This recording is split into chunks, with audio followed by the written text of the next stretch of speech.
ماذا بينا نبداو بالكيستيون الاولانيه اللي هي finalement qui résume la thématique du débat. اللي هي selon vous, les deux partis qui êtes présents aujourd'hui, quelles sont les priorités et si vous deviez citer un ou deux enjeux qui à vos yeux sont primordiaux par rapport à la future constitution. Voilà, donc je vais نبداو بالكيستيون هذه qui est assez globale. Bien sûr, le public بعد le débat, il aura tout le loisir de poser toutes les questions qu'il voudra. La future constitution, la constitution, l'Assemblée constituante, constituante, la constituante, à notre avis, en fait, la constituante, elle doit assurer le retour à la légitimité. Ça, c'est le plus important. Le fait d'élire les Tunisiens que toi, ils votent où il y a une assemblée qui représente les Tunisiens et qui décide de la future constituante et qui décide des futures lois, c'est un rétablissement de la confiance pour les Tunisiens. احنا قادرين كنا نعيطوا الشعب يريد الشعب يريد. احنا الان الشعب يريد ان يستعيد الشرعيه نتاعو والسياده نتاعو. Ça c'est psychologique au moins ان on se sent كتوانسه on se sent استعدنا السياده نتاعنا. La constituante va permettre ça, tout d'abord. Deuxième chose, la constituante va permettre de sortir déjà les élections هذوما باش يخرجوا لنا الساحه السياسيه التونسيه باش يوضحوا لنا القوى السياسيه الكل هذيا.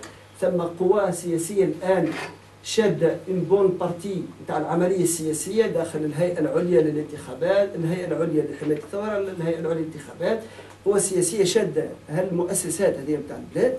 ونحن ما نعرفوش القوة الحقيقية بتاعها. الانتخابات، الدور الرئيسي الانتخابات أن تعطي القوة الحقيقية لكل جهة من الجهات.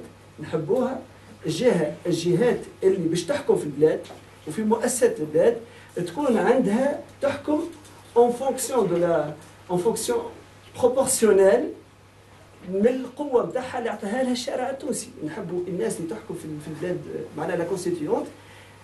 Pour nous, elle ne va pas se limiter à sortir la Constitution, elle doit aussi élire un président تاع فترة انتقالية، وزير أول تاع فترة انتقالية، حكومة فترة انتقالية اللي نتصوروها يلزمها تكون حكومة وحدة وطنية باش تحكم البلاد حتى on rétablit une certaine légitimité des textes et tout pour pouvoir avancer dans une phase en fait de construction. Les enjeux de la constituante.